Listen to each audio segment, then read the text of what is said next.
Hello. Today I'm going to talk about obsessive compulsive disorder rituals that can get in the way of ordinary life activities, like reading a book. Let's say you're reading Marky Ramone's Punk Rock Blitzkrieg, and you have a ritual where when you get to the end of one page, you try to turn the page, but you feel compelled to go back and reread the words over and over again. Eventually, for me, I would just have to put the book aside.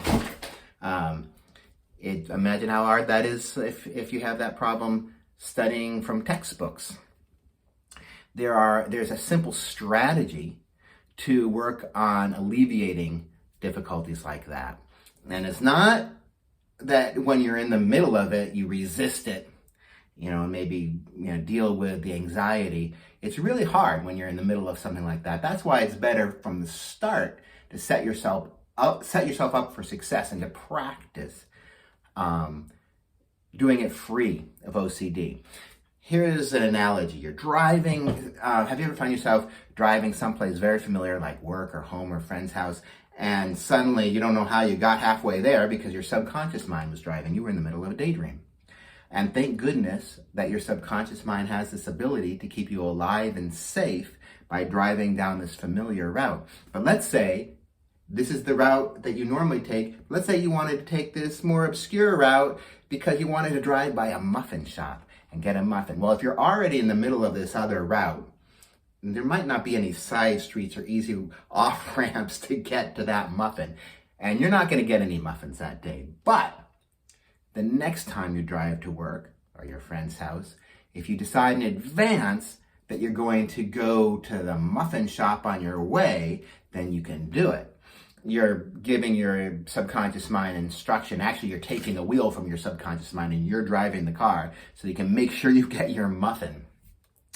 Similarly, you have this well-worn path, and this is true of any habit, and the habit might be an unhealthy one.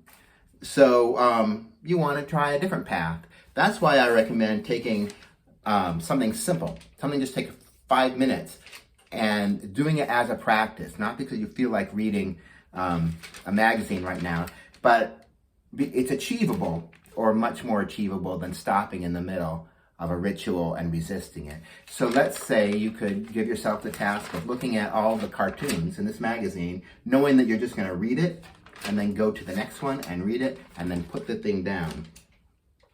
I used to have this terrible habit of with junk mail that I would try to recycle it, but I would have to go back to the trash over and over. I would feel this compulsion. I would try to resist it. But what I can do to practice is just pick up a letter, look at it, knowing in advance that all I'm going to do is put it back down again and move away. What you're doing is you're trotting a path. You're getting your brain used to taking an alternate path. And the reward can be great because, remember, OCD is responding to a stimulus or need. You might not even know why you're doing the ritual. It could be that you need a boost of serotonin to help with anxiety, or it could be that it has to do with feeling a sense of control in the world. But if you try this activity, you'll get a lot of reward from it, and that can help your brain condition itself to taking this healthier path. Here's a little book by Alan Lightman called Einstein's Dreams. This is my practice book for OCD because the chapters are only about 3 pages long. So what I do is in advance, I just say, I'm going to read one chapter of this book, knowing that I'm just going to turn the pages and then put the whole book down. That's a lot easier than if I just decide in the middle of a page that, I'm not going to do the ritual this time. So I do it, and then I dwell in that feeling of success. It could be freedom from fear or just a sense of accomplishment. But you feel good. You feel mentally healthy, and give yourself that reward. Let yourself feel that. This can apply to any kind of habit, but it's a way to get yourself used to taking in small chunks a path that's free of OCD, and you'll slip back. I mean, if you'll decide to go to work one day and not think about the muffin or anything, and find yourself on the very familiar path that you don't like being on. But that's okay, because that's just one trip. That the next time you know, and you're not going to get any muffins that day, but the next time you know, if you want a muffin, you can take that other path, knowing in advance that you're giving yourself the instruction just to do this one thing free of OCD. And when you're facing some kind of anxiety-producing situation, you can help yourself calm down and face it with equanimity with this affirmation. Let's try it. Repeat either out loud or just to yourself.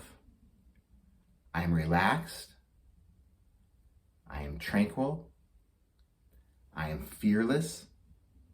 I am carefree. I am relaxed. I am tranquil. I am fearless.